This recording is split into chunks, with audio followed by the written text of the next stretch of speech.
हमने अपने पिछले कुछ लेक्चर्स में बेसिकली ई फील्ड्स को देखा था। ई फील्ड की जो वैल्यू है वो एक 4πε0r² और ए ऑफ आर के इक्वल है।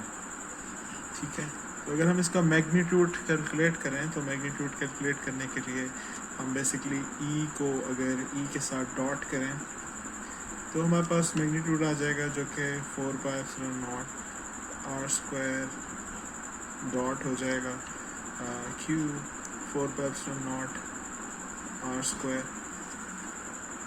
ठीक है, तो बेसिकली ये r² की टर्म जो है वो डिनोमिनेटर में है, e² हो जाएगा। ठीक है, और फिर अगर जब हम इसका स्क्वायर रूट ले लेंगे तो हमारे पास जो टर्म आ जाएगी 4πε0r² हो जाएगा। जो मैग्नीट्यूड है वो बेसिकली ई का अगर हम मैग्नीट्यूड देखें तो वो इसके इक्वल है। तो ये देखें जो ई फील्ड है वो डिके हो रही है 1/r² की फॉर्म में हो रही है। यानी अगर मैं इसको प्लॉट करूं तो अगर मैं ई फील्ड को प्लॉट करूं, ये आर है और ये ई फील्ड है। ठीक है, तो बेसिकली ये डिके होगी इस तरीके से, यानी एक जब r की वैल्यू मिनिमम होगी या ज़ीरो होगी, यहाँ से ज़ीरो है और यहाँ से r की वैल्यू बढ़ रही है, तो ये r जो है जैसे जैसे इंक्रीज़ होगा r जो है वो डिके होना शुरू हो जाएगा। ठीक है, और ये ई फील्ड बेसिकली एक टेस्ट चार्ज एक चार्ज है q, उसकी जो फील्ड है इलेक्ट्रिक फील्ड है ये वो है।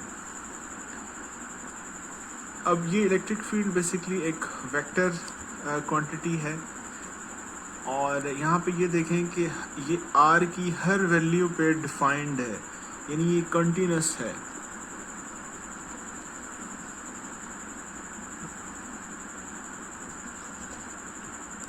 ये हर की हर वैल्यू पे डिफाइंड है और ये कंटिन्यूस है। तो इस तरीके से हम ये देखें कि अगर मैं ई फील्ड की डायरेक्शन है तो मैं कह रहा हूँ कि ये ई फील्ड है E1, कोई भी एक फील्ड है चार्ज E1 की वजह से। तो अब ये देखें कि इसको मैं अगर कंपोनेंट्स में रिजॉल्व करूँ, एक टेंजेंशियल कंपोनेंट में और एक नॉर्मल कंपोनेंट में।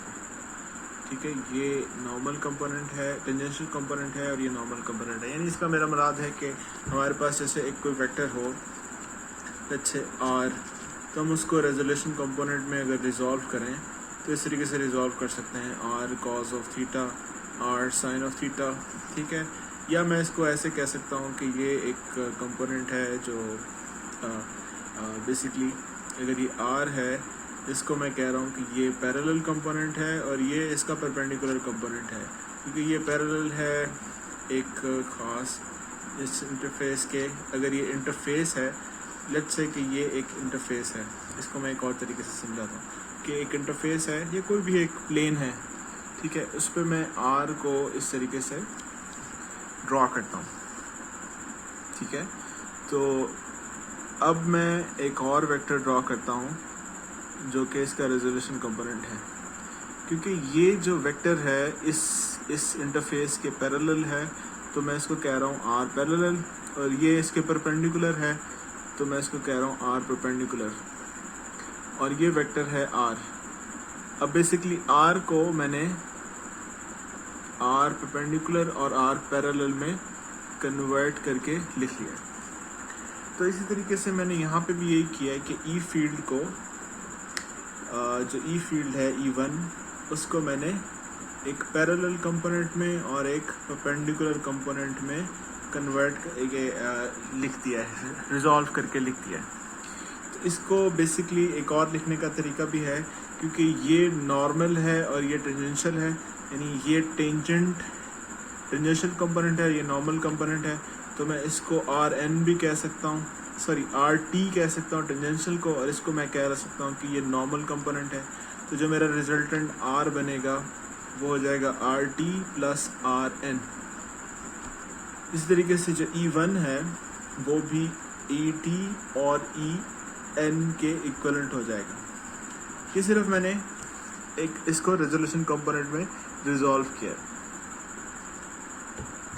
तो अब अगर देखें कि एक ई फील्ड है और इसी के साथ ही मैं कोई कंपोनेंट लेता हूँ, बहुत ही क्लोज है, इसमें कोई ज़्यादा डिस्टेंस नहीं है, E1 और ये है E2। अब इन दोनों के मैं रेजोल्यूशन कंपोनेंट इनको मैं रिजॉल्व करता हूँ। यानी इसको मैंने लिया, ये E1 है और यहाँ पे मैंने एक और ले लिया E2। इन दोनों का जो डिस्टेंस है वो बहुत स्मॉल है। अब मैं इनको रिजॉल्व करता हूँ तो मैं कह रहा हूँ कि एक कंपोनेंट इस तरीके से और एक कंपोनेंट इस तरीके से, दूसरा कंपोनेंट ये है और इसके साथ एक कंपोनेंट ये है।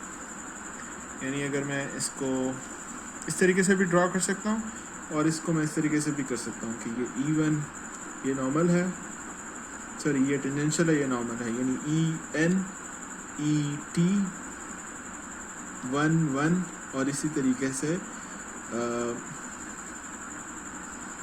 EN2 और ET 1। ठीक है, अब चूंकि ये दोनों बहुत ज़्यादा क्लोज हैं, ठीक है, एक बहुत ज़्यादा क्लोज हैं, और तो ये दो पॉइंट पे जो फील्ड होगी, दोनों पॉइंट पे जो फील्ड होगी, इसमें नॉर्मल कंपोनेंट EN1 इक्वल होगा, यानी ये जो नॉर्मल कंपोनेंट है, ये नॉर्मल कंपोनेंट है जो ये मैंने यहाँ पे भी ड्रॉ किया, यहाँ पे भी ड्रॉ किया है, ये नॉर्मल कंपोनेंट, ये नॉर्मल कंपोनेंट, ये दोनों नॉर्मल कंपोनेंट इक्वल होंगे अगर ये ई फील्ड कंटिन्यूस है। ठीक है, और इस तरीके से जो ये कंपोनेंट है और ये कंपोनेंट है, क्योंकि इनका डिस्टेंस बहुत स्मॉल है, ये भी कंटिन्यूस होंगे, यानी ET2 is equal to ET1। ठीक है, ये दोनों टेंजेंशियल कंपोनेंट और नॉर्मल कंपोनेंट इक्वल हैं क्योंकि जो ई फील्ड्स हैं ये दोनों आपस में इक्वल हैं। अब बाज़ औक़ात ऐसे केसेस आ जाएंगे जब हमारे पास ई फील्ड जो है उसका मैग्नीट्यूड कॉन्टिन्यूस ना हो, तो उस केसेस में हम क्या करेंगे, बेसिकली अज्यूम करें कि हमारे पास एक चार्ज है। अभी हमने ये देखा था कि एक चार्ज है और उसकी ई फील्ड है। हमने दो पॉइंट लिए थे और उस एक पॉइंट को E1 कहा और एक पॉइंट को E2 कहा। ठीक है, और हमने ये देखा है कि अगर ये पॉइंट इंतहाई क्लोज होंगे तो इनका जो टेंजेंशियल कंपोनेंट है वो भी कंसिस्टेंट होगा, और जो नॉर्मल कंपोनेंट है इन दोनों का वो भी कॉन्टिन्यूस होगा। क्योंकि ये कॉन्टिन्यूस हैं तो इनकी जो फील्ड है वो चेंज नहीं हो रही, इसलिए हमने कहा है कि जो नॉर्मल है टेंजेंशियल कंपोनेंट है वो कॉन्टिन्यूस है। लेकिन अब कुछ केसेस ऐसे आएंगे कि जिनमें ये जो ई फील्ड है वो कंटिन्यूस नहीं होगी, यानी कंटिन्यूस से मुराद ये है मेरे इनमें डिसकंटिन्यूटी होगी। अच्छे, जैसे अब हमने यहाँ पे जो ई फील्ड का मैग्नीट्यूड ड्रॉ किया था वो आर की हर पोजीशन पे कोई ना कोई वैल्यू दे रहा है, यानी आर की में अगर 0 है, 0 से आगे एक 1 है, 2 है, 3 है, 4 है, 5 है। अब ये 5 इन दोनों के दरमियान में पॉइंट की कोई भी वैल्यू ले लूँ, 0.0001 ले लूँ, तो मुझे यहाँ पे ई की कोई ना कोई वैल्यू मिल रही है। यानी डिस्टेंस जितना भी स्मॉल क्यों ना हो, मुझे आर की ये ई की फील्ड वहाँ पे डिफाइंड है, वहाँ पे मैग्नीट्यूड कोई ना कोई मिल रहा है। लेकिन बाज़ औक़ात ऐसे केसेस आएंगे जिसमें अगर मेरे पास ई का जो अगर मैं ग्राफ ड्रा करूं तो उसमें डिसकंटिन्यूटी होगी, यानी यहाँ पे जो है फील्ड वो डिफाइंड नहीं होगी।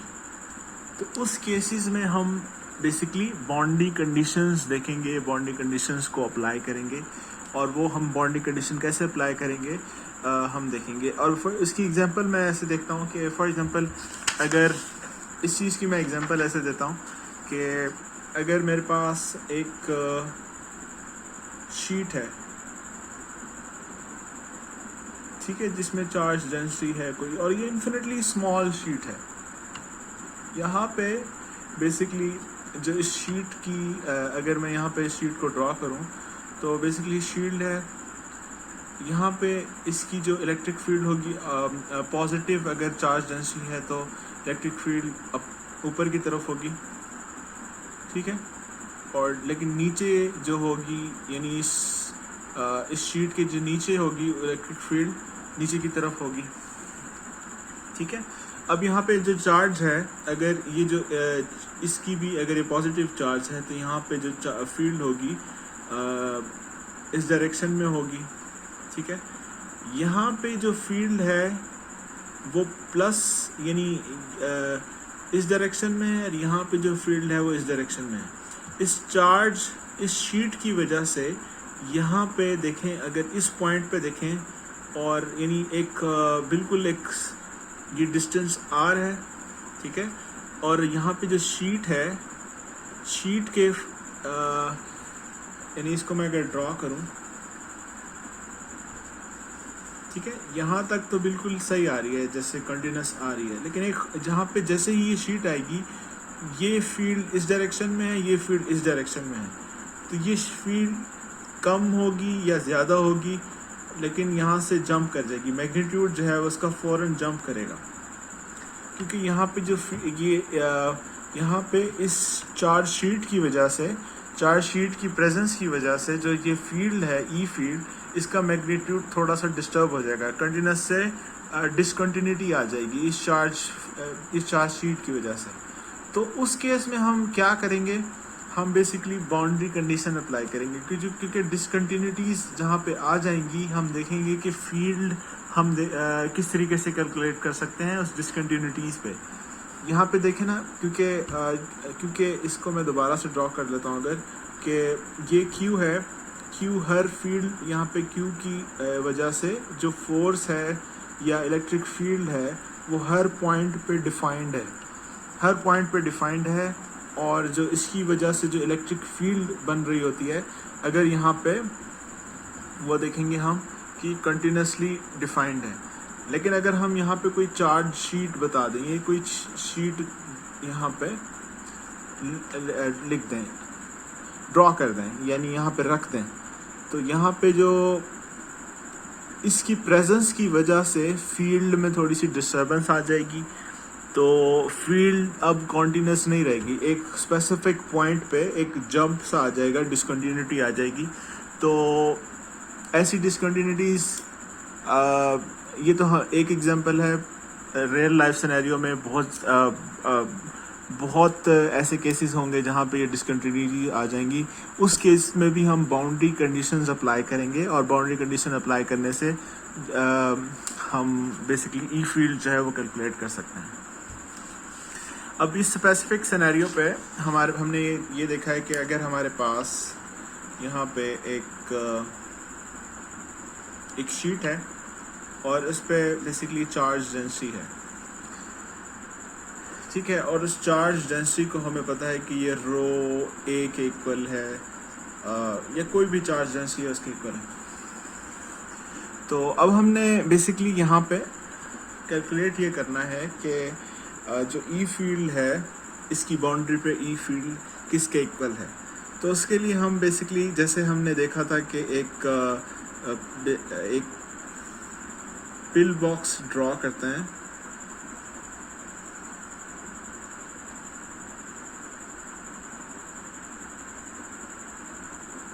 यानी एक हमने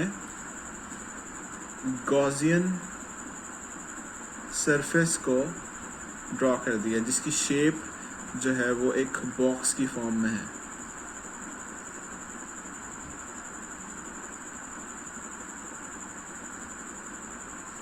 ठीक है, ये बॉक्स की फॉर्म में है, और हमने अज्यूम ये कर लिया क्योंकि ये बिल्कुल इन्फिनिटली स्मॉल है, यानी ये जो D है वो इन्फिनिटली स्मॉल है, और चार्ज जो है वो सिमेट्रिक है। और हम बेसिकली अप्लाई क्या कर रहे हैं, E डॉट ds अप्लाई कर रहे हैं, गॉसियन लॉ, और हमें ये पता है कि ये चार्ज इनक्लोज्ड के इक्वल है, और इस केस में जो चार्ज इनक्लोज्ड है वो है रो ए के इक्वल।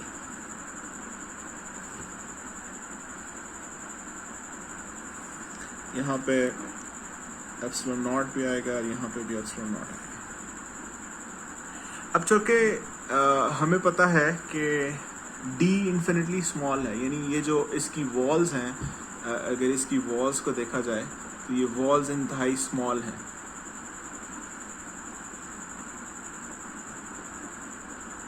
ठीक है, ये वॉल्स इंतहाई स्मॉल हैं, तो यानी इसकी हाइट इंतहाई स्मॉल है।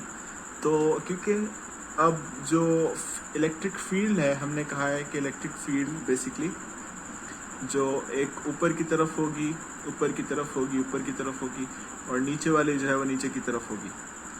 ठीक है, और हमें पता है कि जैसे जैसे इलेक्ट्रिक फील्ड दूर दूर जाती हैं तो वो थोड़ी सी बेंड होना शुरू हो जाती हैं, यानी इस तरीके से बेंड होती हैं, इस तरीके से बेंड होती हैं। लेकिन वो तब बेंड होती हैं जब हम थोड़ा सा दूर चले जाएं। अब चूँकि d जो है वो इन्फिनिटली स्मॉल है, तो हम ये एज्यूम कर सकते हैं कि जितना भी फ्लक्स होगा, जितना भी इलेक्ट्रिक फील्ड गुजरेगी, वो सिर्फ अपर वॉल से और लोअर वॉल से गुजरेगी। यानी अगर मैं इस बॉक्स को ड्रॉ करूं, ठीक है, ये बॉक्स है।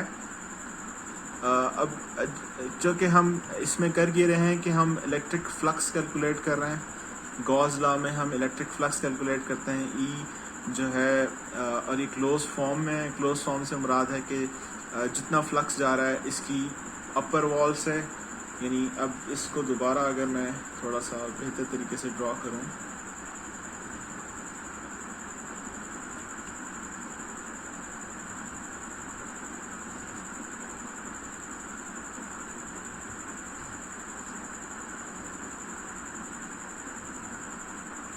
ठीक है, तो फ्लक्स इसकी अपर वॉल से जाएगा, साइड से भी जाएगा, इस साइड से भी जाएगा, इस साइड से भी जाएगा, इस साइड से भी जाएगा, और नीचे बढ़ जाएगा। यानी 6 साइड से फ्लक्स कैलकुलेट जा सकता है, पॉसिबिलिटी है। लेकिन जो कि हमने ये देखा है कि इसकी जो ये हाइट है वो बहुत स्मॉल है, यानी d जिसकी हाइट है वो इंतहाई स्मॉल है। और इलेक्ट्रिक फील्ड जो है, क्योंकि यहाँ पे सिमेट्री है, तो इलेक्ट्रिक फील्ड सिर्फ अपर वॉल से जाएगी और लोअर वॉल से जाएगी। साइड वॉल से इलेक्ट्रिक फील्ड बिल्कुल नहीं जा सकती, क्योंकि जो इसकी विड्थ है, जो इसकी हाइट है, वो हमने एज्यूम की है कि बहुत ज़्यादा स्मॉल है। तो जो यहाँ पे क्लोज फॉर्म हमारा सरफेस इंटीग्रल है, जो इन साइड वॉल्स की वजह से होगा वो ज़ीरो होगा, सिर्फ बचेगा तो ये बचेगा कि एक अपर वॉल और एक लोअर वॉल। यानी जो ई फील्ड है, अगर मैं इसको इस तरीके से लिखूँ, E Z dot Z D of X D of Y, ठीक है, ये हो जाएगी अपर वॉल। ठीक है, और इसी तरीके से, क्योंकि जो अगर मैं इसको रेक्टेंगुलर कोऑर्डिनेट सिस्टम में बना रहा हूँ, ठीक है, ये x है, ये y है बॉक्स का, और इसी तरीके से जो नीचे वाला हिस्सा है वो नीचे वाला हिस्सा है। यानी यहाँ पे जो ई फील्ड होगी वो ऊपर की तरफ होगी, यहाँ पे जो ई फील्ड होगी नीचे की तरफ होगी। तो ये जो ए जी है वो नेगेटिव होगा, और यहाँ पे जो ए जी है वो पॉजिटिव होगा। यानी ये ए जी पॉजिटिव है, लेकिन जो नीचे की तरफ है वो ए जी, ये वाला जो ए जी है वो नीचे की तरफ होगा, वो नेगेटिव होगा। तो हमारे पास A G dot A G D X D Y, ठीक है, यानी एक ऊपर वॉल नीचे वॉल। और चूँकि ये ई फील्ड हमने ये सिमेट्री की फॉर्म में है, तो हम ई फील्ड को बेसिकली जो इसका कंपोनेंट है वो लिख लेंगे। अब ये जो ऊपर वाला कंपोनेंट है वो कंपोनेंट कौन सा है, यानी हमने इस तरह कहा था कि अगर इसको मैं दोबारा से दिखाता हूँ कि अगर ये ई फील्ड है, ठीक है, ये ई फील्ड है किसी भी आर्बिट्री डायरेक्शन में, यानी इसका ए ऑफ एक्स है, E of X plus E of Y, A of Y plus A of Z, E of Z, ठीक है। इसको मैंने रेक्टेंगुलर कोऑर्डिनेट सिस्टम में बना लिया, यानी एक्स यहाँ पे x है, यहाँ y है और यहाँ z है, ठीक है। और अब मैंने इंटरफेस एक बना ली, यहाँ पे एक इंटरफेस बना ली, ठीक है। अब इस इंटरफेस के इसको मैंने इसके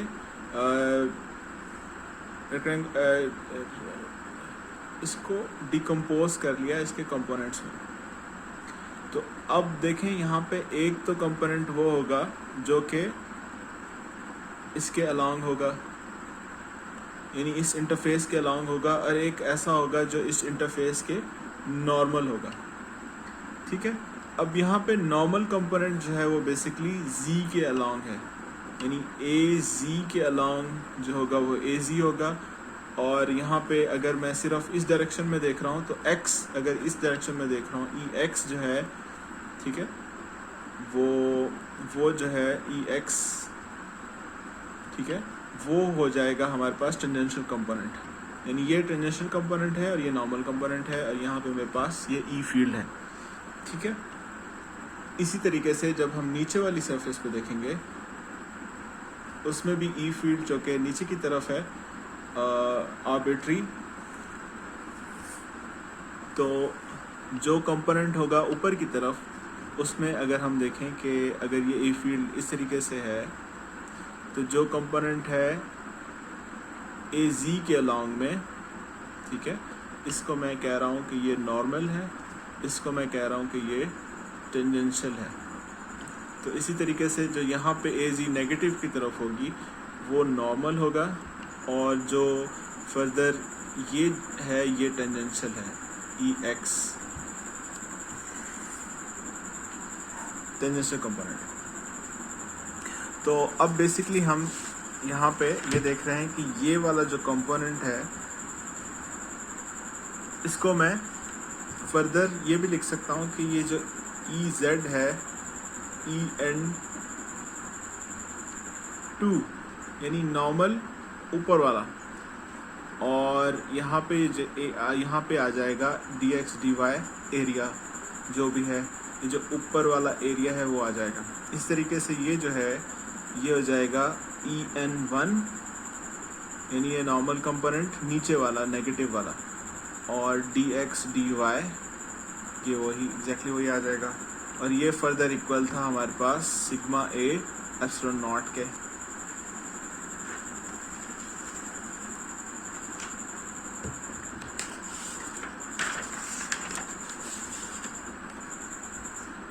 EN2 dx dy, ये इंटीग्रल EN1 dx dy, ये जो इंटीग्रल है एस सरफेस पे, और आगे ये इक्वल है समीशन ए एप्सिलॉन नॉट। ये बेसिकली एरिया के इक्वल हो जाएगा, ये भी जो भी एरिया होगा उसके इक्वल हो जाएगा। हमारे पास जो रिजल्टेंट आएगा EN2 minus EN1 is equals to sigma A area divided by A epsilon naught, area से एरिया कट जाएगा तो हमारे पास बच जाएगा EN2 minus EN1 is equals to sigma epsilon naught. यानी जो नॉर्मल कंपोनेंट है इलेक्ट्रिक फील्ड का, ठीक है, यानी अगर मैं एक शीट यहाँ पे ड्रॉ करूँ, ठीक है, अगर ये वाला नॉर्मल कंपोनेंट और ये वाला नॉर्मल कंपोनेंट वो आपस में डिसकंटिन्यूस हैं बाय दिस क्वांटिटी। इसमें मैं दोबारा से आऊँगा बाद में, लेकिन हम पहले जो इसका टेंजेंशियल कंपोनेंट है वो कैलकुलेट कर लेते हैं। इस तरीके से हमने ये देखा था कि अगर हमारे पास E डॉट dl है और क्लोज्ड पाथ है, ठीक है, तो यानी अगर E फील्ड हमें गिवन है 4q 4 pi epsilon not r square a of r, ठीक है, और जो dl है वो लेट्स से कि हमारे पास एक कोई कोऑर्डिनेट सिस्टम है, यानी RA और B और एक पाथ है, लेट्स से अभी ये क्लोज पाथ नहीं है, A से हम B की तरफ जा रहे हैं और हमने ये कैलकुलेट करना है। बेसिकली जो लाइन बन रही है वो जो पाथ बन रहा है वो आर के सिर्फ यानी यहाँ से लेकर आर ए से लेकर आर बी तक हमने इसको इंटीग्रेट करना है। ठीक है, तो हम इस इंटीग्रल को इस तरीके से देखते हैं कि basically q 4 pi epsilon naught r square a of r dot a of r dr plus r a of theta r d of theta plus a of phi r sin of theta and d of phi। अब चूँकि सिर्फ a of r है तो ये चीज़ बचेगी, बाकी सब कुछ ज़ीरो हो जाएगा। q 4 pi epsilon naught r square d of r। ठीक है, अब देखिए यहाँ से इंटीग्रेट हम जो कर रहे हैं वो आर ए से लेकर आर बी तक कर रहे हैं सिर्फ, क्योंकि हमारा इंटीग्रेशन सिर्फ आर पे है तो ये आर ए से आर बी हो जाएगी। और इसका जो फर्दर रिजल्ट आएगा वो आएगा 4 pi epsilon naught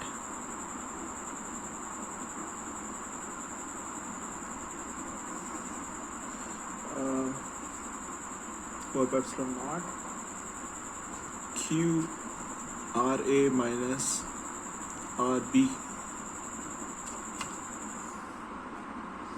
ठीक है, अब इसी तरीके से अगर मैं इसको आर बी से बढ़ा दूँ, ठीक है, आर सी कर दूँ, तो ये डिस्टेंस आर बी से आर सी बन जाएगा। तो जो मेरी अपर लिमिट है वो आर सी होती जाएगी और यहाँ पे जो लिमिट आएगी वो आर सी आना शुरू हो जाएगी। सिमिलरली अगर मैं इस पाथ को मज़ीद बढ़ाता जाऊँ और वापस इधर ले आऊँ, यानी आर ए से स्टार्ट करूँ और आर ए पे ही टर्मिनेट करूँ, तो जो मेरी लिमिट है वो आर ए से स्टार्ट होगी और आर ए पे ही ख़त्म होगी। यानी जो अब मेरा जो रिजल्टेंट बनेगा, यानी क्लोज्ड ई dot D L, close path का यही मतलब है ना कि अगर मैं यहाँ पे एक पॉइंट से स्टार्ट करूं और इसको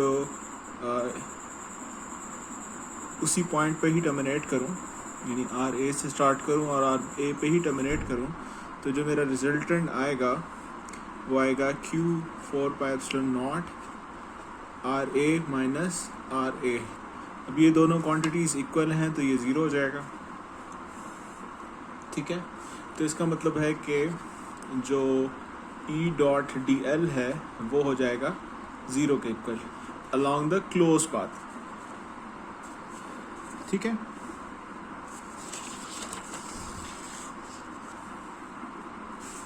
अब हमने ये देख लिया कि along the E dot D L जो है वो एक क्लोज्ड पाथ में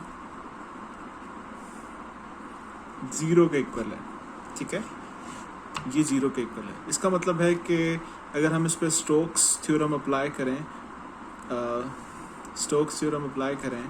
तो इससे फर्दर ये पता लगेगा कि जो डेल क्रॉस ई है वो भी इक्वल टू है ज़ीरो के, और इससे ये पता लगता है कि जो ई फील्ड है वो इररोटेशनल है।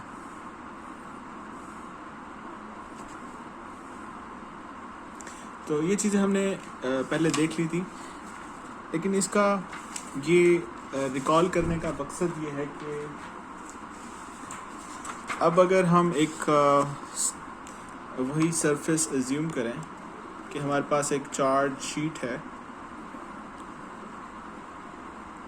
ठीक है, और हमने बेसिकली उसकी नॉर्मल कंपोनेंट देख लिया है कि जो नॉर्मल कंपोनेंट है, यानी जो ई फील्ड है हमारे पास, लेट्स से जो ई फील्ड थी, ई फील्ड का एक नॉर्मल कंपोनेंट है और एक जो है टेंजेंशियल कंपोनेंट। नॉर्मल कंपोनेंट हमने देख लिया है कि उसकी जो E N two minus E N one है वो सिग्मा एप्सिलॉन नॉट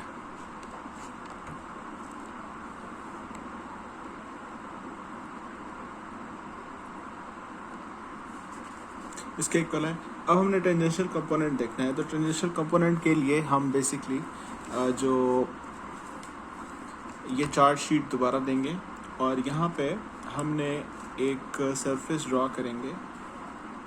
जैसे एक सरफेस है जो कि अगर मैं कोऑर्डिनेट सिस्टम बनाऊँ कोई, तो इस तरीके से, यानी y यहाँ पे है, z यहाँ पे है और x यहाँ पे। तो अगर मैं इधर मूव करूं, इस डायरेक्शन में मूव करूं, इसको मैं थोड़ा सा इधर बना लेता हूं, सॉरी, y, ठीक है। तो ये जो मेरा पाथ है वो इस तरीके से पाथ है और एक क्लोज्ड पाथ है। यहाँ पे z जो है वो ऊपर की तरफ है और x बाहर की तरफ है। अब चूँकि ये सरफेस सिर्फ x और z में है, सॉरी y और z में है, तो और ये देखें कि अगर मैं इस तरफ मूव करूं, यानी इस तरफ मूव करूं तो y पॉजिटिव है, और इस तरफ मूव करूं तो मैं y के अगेंस्ट मूव कर रहा हूं। यानी ये कोऑर्डिनेट सिस्टम में देखें कि y इस तरफ पॉजिटिव है, लेकिन इस तरफ जो है अगर डायरेक्शन देखेंगे, इस तरफ अगर हम डायरेक्शन देखेंगे तो y नेगेटिव है। इसी तरीके से अगर इस डायरेक्शन में जाऊंगा तो जो z है वो नेगेटिव है, लेकिन ऊपर की तरफ जो z है वो पॉजिटिव है। और हमने ये अज्यूम किया है कि जो ये जो लेंथ है, ये जो हाइट है इस सरफेस की, या वो d वो बहुत ही स्मॉल है, ठीक है। यानी अगर ये डेल्टा z है तो ये डेल्टा z टेंड्स टू 0 है। यानी ये अगर सरफेस है, ये जो हाइट है डेल्टा z, और ये जो इसकी विड्थ है वो डेल्टा y है, ठीक है। तो डेल्टा z अप्रोचेस टू 0 है। अब हमने बेसिकली ये सरफेस ले ली है और हमने यहाँ पे जो ये फाइंड आउट करना है कि जो E का टेंजेंशियल कंपोनेंट है वो शीट के ऊपर और शीट के नीचे उनका आपस में रिलेशन क्या है। तो अभी हमने देखा है कि अगर हम इसको कंसिडर करें, जो E डॉट डी एल है in a close path, E dot D L in a close path is equals to 0, ठीक है। तो उसी तरीके से हमें, तो अब अगर मैं इस क्लोज पाथ में देखूं तो बेसिकली अगर मैं इस डायरेक्शन में देखूं तो y पॉजिटिव है, इस डायरेक्शन में z पॉजिटिव है, इस डायरेक्शन में y नेगेटिव है, इस डायरेक्शन में z जो है वो नेगेटिव है। तो ये जो E डॉट डी एल है, अगर मैं इसको इस तरीके से लिखूं, अगर मैं सिर्फ ये जो यानी इस डायरेक्शन में जब मूव करूंगा तो मेरे पास यानी D L is equal to, अगर रेक्टेंगुलर कोऑर्डिनेट सिस्टम में देखें, D L is equal to A of X D of X plus A of Y D of Y plus A of Z D of Z, ठीक है। लेकिन अब चूँकि जो ई field है वो सिर्फ, यानी हम जो इंटीग्रल ले रहे हैं वो सिर्फ हम अगर देखें तो y और z में ले रहे हैं, ठीक है, y और z में ले रहे हैं।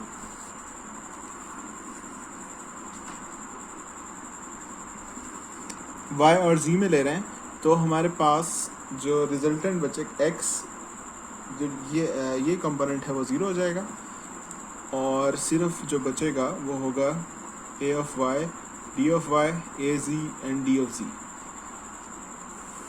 ठीक है।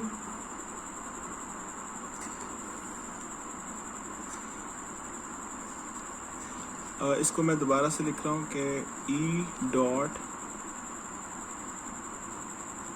ए of Y D of Y plus A of Z D of जी।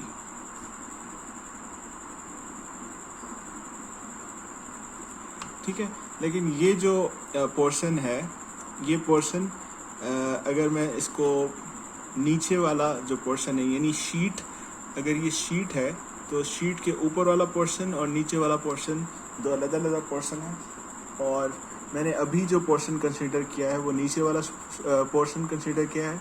अगर मैं ऊपर वाला पोर्शन कंसीडर करूँगा तो उसमें मैं ई फील्ड को, अगर मैं कह दूं कि ये ऊपर वाली ई फील्ड है, तो लेट्स से कि इस ई फील्ड को मैं कह रहा हूँ, नीचे वाले पोर्शन को मैं 2 कह रहा हूँ। और इसी तरीके से अगर मैं ऊपर वाला पोर्शन कंसीडर करूँगा तो उसमें जो ई फील्ड होगी वो होगी E2। ठीक है, लेकिन अब इस E2 में अगर आप डायरेक्शन देखें, जो ये y की डायरेक्शन है, अब अगर ये डायरेक्शन इस डायरेक्शन में मूव कर रहा हूँ तो y पॉजिटिव है, और इस डायरेक्शन में अगर मैं जा रहा हूँ तो जो z है वो भी पॉजिटिव है। लेकिन जब मैं यहाँ पे आऊँगा, क्योंकि मैं क्लोज पाथ में मूव कर रहा हूँ, तो इस डायरेक्शन में अगर जाऊँगा तो y नेगेटिव होगा, और इस डायरेक्शन में जाऊँगा तो z भी नेगेटिव होगा। तो जो मेरा डॉट प्रोडक्ट होगा यहाँ पे ए वाई डी वाई यानी, लेकिन ये जो ई फील्ड है, अब देखें कि जो ये जो सरफेस है इससे ऊपर हूँ, तो यहाँ पे जो फील्ड है उसको मैंने E1 का नाम दिया है, और नीचे वाली जो फील्ड है उसको मैं E2 का नाम दे रहा हूँ। ठीक है, या इसको आप बिलो और अबव भी कह सकते हैं।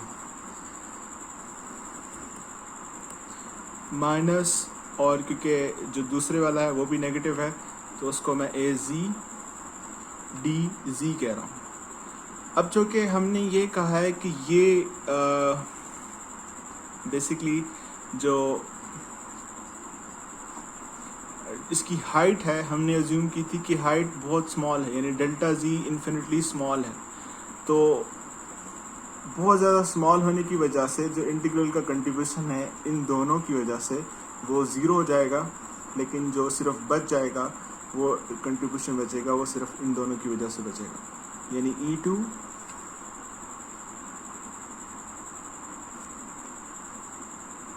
जब ये डॉट हो जाएगा तो ये E2y हो जाएगा, यानी y कंपोनेंट आ जाएगा इसका dy। ठीक है, और प्लस इसी तरीके से जो y होगा तो ये यहाँ पे बच जाएगा E1y dy। ठीक है, अब चूँकि इन्फिनिटली स्मॉल है ये, और अगर हम सिमेट्री आर्गुमेंट अप्लाई करें तो हम इसको बेसिकली इस तरीके से लिख सकते हैं कि E2y माइनस E1y। और हमने ये देखा था कि ये जो E डॉट डी एल है वो इक्वल है 0 के, तो ये सब कुछ है 0 के इक्वल। इसको मैं फर्दर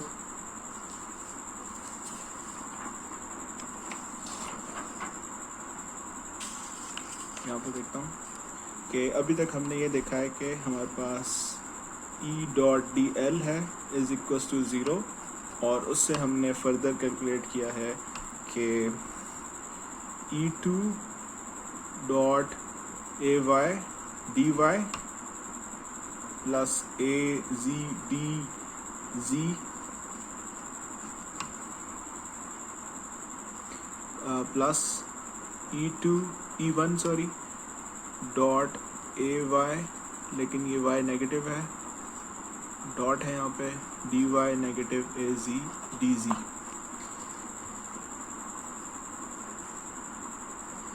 अब चूँकि ये इन्फिनिटली स्मॉल है,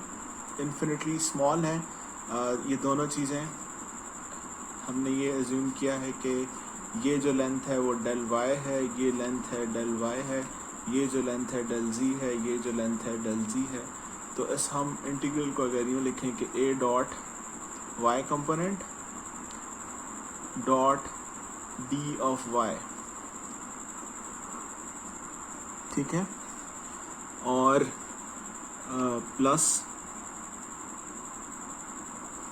A two Z D of Z, इसी तरीके से minus A one Z A one Y D of Y minus E one Z D of Z. अब चूँकि जब मैं इंटीग्रल कैलकुलेट करूँगा, क्योंकि ये बहुत ही स्मॉल है, इन्फिनिटली स्मॉल, तो मैं डी वाई और इस इंटीग्रल को सिमिलरली बेसिकली इस तरीके से कैलकुलेट कर सकता हूँ। यानी इन दोनों का जो, क्योंकि इन्फिनिटली स्मॉल है, डेल्टा वाई को मैं सिंपली इससे रिप्लेस कर सकता हूँ और ई टू जी डेल जी से रिप्लेस कर सकता हूँ, और इसको मैं E one Y del Y से रिप्लेस कर सकता हूँ, और इस चीज़ को मैं अगेन डेल जी से रिप्लेस कर सकता हूँ, और ये सारा ज़ीरो के इक्वल है। अब हमने ये देखा है कि जो डेल जी है, इस इंटीग्रल को मैं बेसिकली इससे रिप्लेस कर सकता हूँ। ये हमने जब कर्ल और डाइवर्जेंस कैलकुलेट किया था तब भी हमने ये चीज़ देखी थी। क्योंकि अब ये डेल जी जो है वो इन्फिनिटली स्मॉल है, तो मैं इन दोनों को ज़ीरो कंसिडर कर सकता हूँ, और अब जो है A two Y is equals to A one Y, और यहाँ पे डेल वाई और यहाँ पे डेल वाई दोनों से कैंसिल हो जाएगा, तो इसका मतलब है कि A two Y is equals to A one Y. Basically इसका मतलब ये है कि अब हमने ये कहा था कि हमारे पास ये एक शीट है, ठीक है, और ये कोऑर्डिनेट सिस्टम है, ठीक है, ये एक शीट है, और हमने यहाँ पे एक इस तरीके से, यानी यहाँ पे एक इंटरफेस बनाई थी, एक सरफेस बनाई थी, और यहाँ पे हमने ई डॉट डी एल कैलकुलेट किया, और इसका रिजल्टेंट ये निकला है कि जो इसका ई टू वाई कंपोनेंट है वो इक्वल है ई वन वाई के। यानी यहाँ पे देखें कि जो कंपोनेंट है इसके टेंजेंशियल कंपोनेंट, वो दोनों जो इस शीट के ऊपर ई फील्ड का और इस फील्ड के नीचे जो टेंजेंशियल कंपोनेंट है, यानी इस शीट के ऊपर जो टेंजेंशियल कंपोनेंट है और इस शीट के जो नीचे जो टेंजेंशियल कंपोनेंट है, ये एरो सिर्फ ऊपर और नीचे को इंडिकेट कर रहा है। टेंजेंशियल कंपोनेंट का मतलब है कि हमने ये देखा था कि अगर ये ई फील्ड है, अगर ये ई फील्ड है, ठीक है, तो एक जो इसके 90 होगा वो नॉर्मल होगा, ठीक है, यानी अगर ये सरफेस है बिल्कुल इसके परपेंडिकुलर जो है वो नॉर्मल कंपोनेंट है, और जो इसके बिल्कुल इसके ऊपर ऐसे लाई कर रहा है, या इसके इस नॉर्मल के जो 90 होगा वो इसका टेंजेंशियल कंपोनेंट होगा। तो यहाँ पे इसमें ये जो ई टू जी है वो है नॉर्मल कंपोनेंट, और जो यानी ई जी है वो नॉर्मल कंपोनेंट है, और ई वाई जो है वो इस केस में टेंजेंशियल कंपोनेंट है। तो अब हमने ये देखा है कि जो टेंजेंशियल कंपोनेंट है वो है कॉन्टिन्यूस। तो अब हम अभी तक हमने ये देख लिया है कि इस पूरे सिनेरियो में, बाउंड्री कंडीशंस में, कि जब हम देखें, यानी इसको मैं इस तरीके से भी लिख सकता हूँ कि ई बिलो और टी, बेसिकली जो टेंजेंशियल है उसको मैं टी से रिप्लेस कर रहा हूँ, और ई अबव, ठीक है, वो टेंजेंशियल कंपोनेंट जो है, ई फील्ड के दो कंपोनेंट हमने लिए थे, एक नॉर्मल और एक टेंजेंशियल, और जो टेंजेंशियल कंपोनेंट है ई फील्ड का इस शीट के ऊपर और इस शीट के नीचे, वो दोनों आपस में कंटिन्यूस हैं। यानी हमने अभी तक ये सिनेरियो कंसीडर किया था कि हमारे पास ये शीट है, ठीक है, और इस पे चार्ज डेंसिटी है, और हमने ये कहा था कि जो फील्ड है, ई फील्ड है, वो कंटिन्यूस नहीं है। तो अब हमने इस डिसकंटिन्यूटी से ये कहा था कि हमारे पास बेसिकली ई फील्ड जो है उसको हम दो कंपोनेंट में रिजॉल्व कर रहे हैं। कोई भी एक वेक्टर होगा तो उसको हम दो कंपोनेंट में रिजॉल्व कर सकते हैं। एक नॉर्मल कंपोनेंट, यानी ये नॉर्मल कंपोनेंट, इसकी लेंथ सेम है। दूसरी एक टेंजेंशियल कंपोनेंट, यानी ई टी और ई एन, इस दोनों को, और जो ई फील्ड है इन दोनों का E N plus E T हो जाएगी। तो हमने ये देखा था जो नॉर्मल कंपोनेंट है, यानी ई above normal minus E below normal, वो इक्वल हो जाती है सिग्मा एप्सिलॉन नॉट के,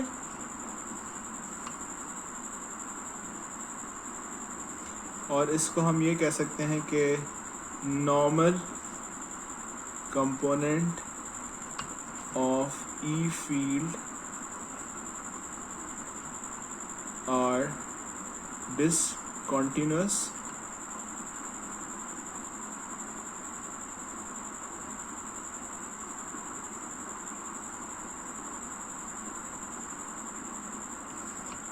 by an amount sigma epsilon naught। लेकिन जो टेंजेंशियल कंपोनेंट्स हैं, यानी जो टेंजेंशियल कंपोनेंट है E T above is equals to E T below.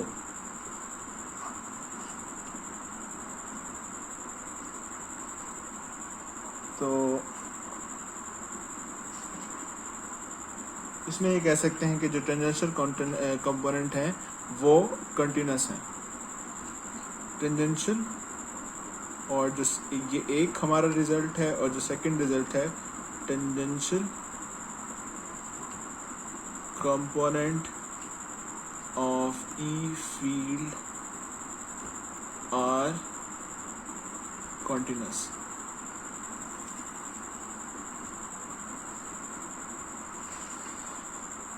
इसको हम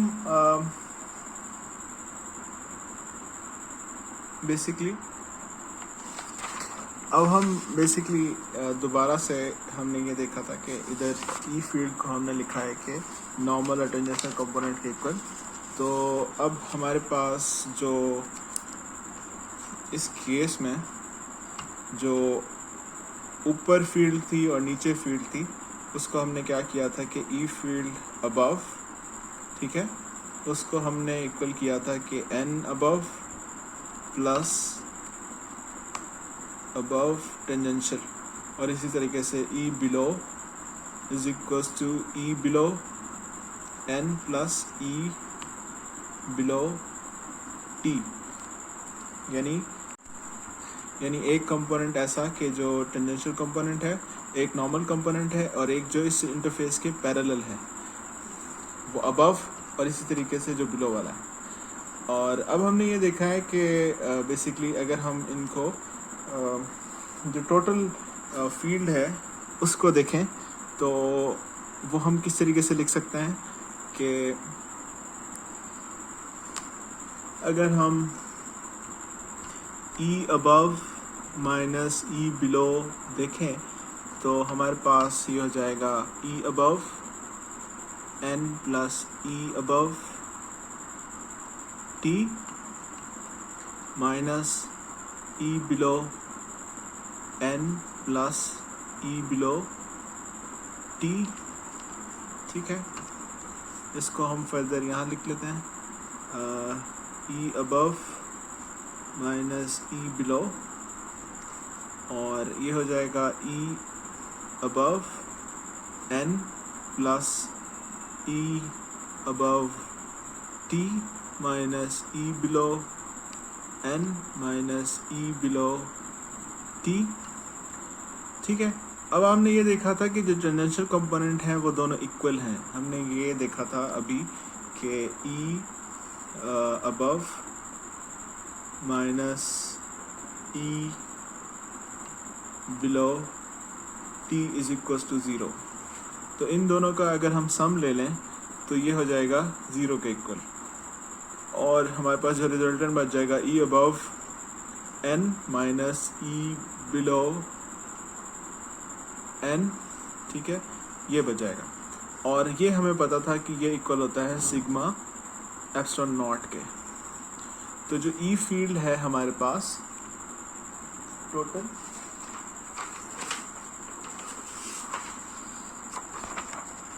तो जो टोटल ई फील्ड बच जाती है ई अबव माइनस ई बिलो, वो इक्वल हो जाती है सिग्मा एप्सिलॉन नॉट के।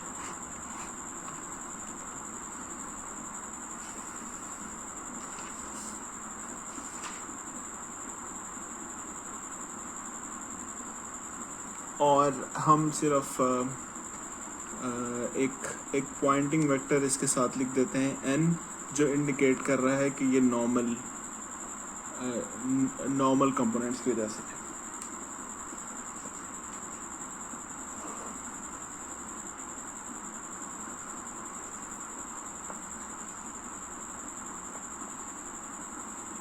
इस तरीके से अगर हम पोटेंशियल्स को देखें, हमें पता है कि हमारे पास जो पोटेंशियल है वो इक्वल होता है ई डॉट डी एल माइनस, ठीक है, और इन्फिनिटी टू आर तक, ठीक है।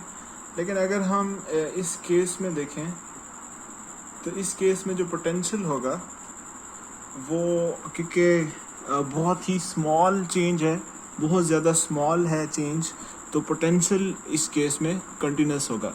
यानी अगर मैं इस तरीके से देखूं कि मेरे पास v of b minus v of a है, तो इसको मैं सिंपली इस तरीके से लिख सकता हूँ, A B E dot D L minus D L, ठीक है। यानी अगर हमने पिछली क्लासेस में देखा था ना कि अगर हमारे पास अगर मैं एक चार्ज को इन्फिनिटी से ए पॉइंट तक लेकर आऊँ तो ये पोटेंशियल होगा ए तक, और इसी तरीके से अगर मैं बी तक लेकर आऊँ तो उसको मैं लिख सकता हूँ infinity B minus E dot D L. अब इन दोनों का जो मैं अगर पोटेंशियल डिफरेंस लूँ तो मैं इसको इस तरीके से रिप्रेजेंट कर सकता हूँ। अब ये ए से बी पॉइंट तक का जो पोटेंशियल डिफरेंस है वो इसको इंडिकेट कर रहा है। अब अगर यानी ये ए और बी का डिस्टेंस बहुत ज़्यादा स्मॉल हो, तो बेसिकली यानी बहुत ज़्यादा स्मॉल हो तो ये integral basically equal to zero होगा, क्योंकि जो इंटीग्रेशन की लिमिट है वो बिल्कुल क्लोज है, तो ये अप्रॉक्सीमेटली ज़ीरो को अप्रोच करेगा। तो इसको हम ये कह सकते हैं कि अगर ये अबव है और बी जो है बिलो को रिप्रेजेंट कर रहा है, तो ये जो पोटेंशियल है V below minus V above is equals to zero, तो हम इसको आगे लिख सकते हैं कि V below is equals to V above. तो जो पोटेंशियल है हमारा, अगर डिसकंटिन्यूटी आ जाए कहीं पे, तो पोटेंशियल उस केस में दोनों सेम होंगे।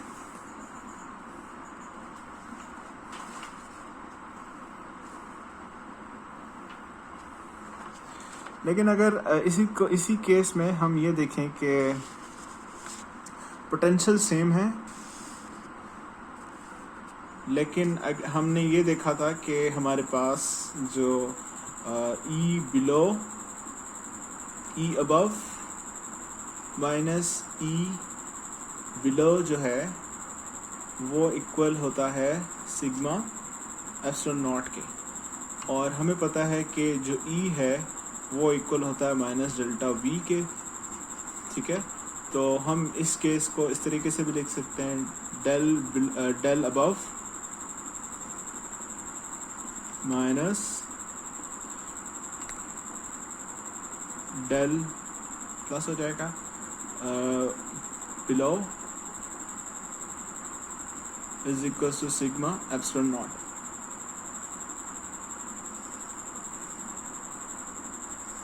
और ये अगर मैं इसको कॉमन कर लूँ तो ये v above minus del v below is equal to minus sigma epsilon naught. तो हम इसको इस फॉर्म में भी लिख सकते हैं बाउंड्री कंडीशंस को।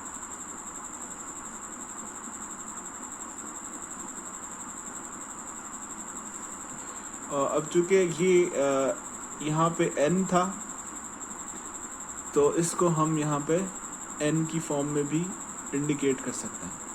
और अगर इसको कन्वीनियंटली मज़ीद अगर हम इसको लिख लें कि सिर्फ नॉर्मल कंपोनेंट है, जो इस डेल का जो भी डेल होगा उसका नॉर्मल कंपोनेंट ही होगा, तो हम इसको बेसिकली फर्दर इस तरीके से भी रिप्रेजेंट कर सकते हैं। यानी जो भी n होगा, इस हमारे केस में n g है, तो इसको हम v above minus n v below is equals to minus sigma epsilon naught की फॉर्म में मैं इसको लिख सकता हूँ।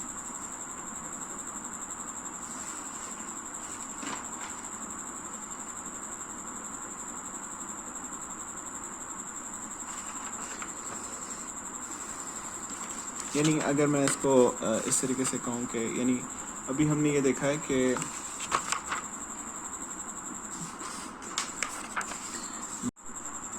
जो हमारे पास, यानी अभी हमने देखा है कि E above minus E below is equals to sigma epsilon naught normal का साइन, ठीक है।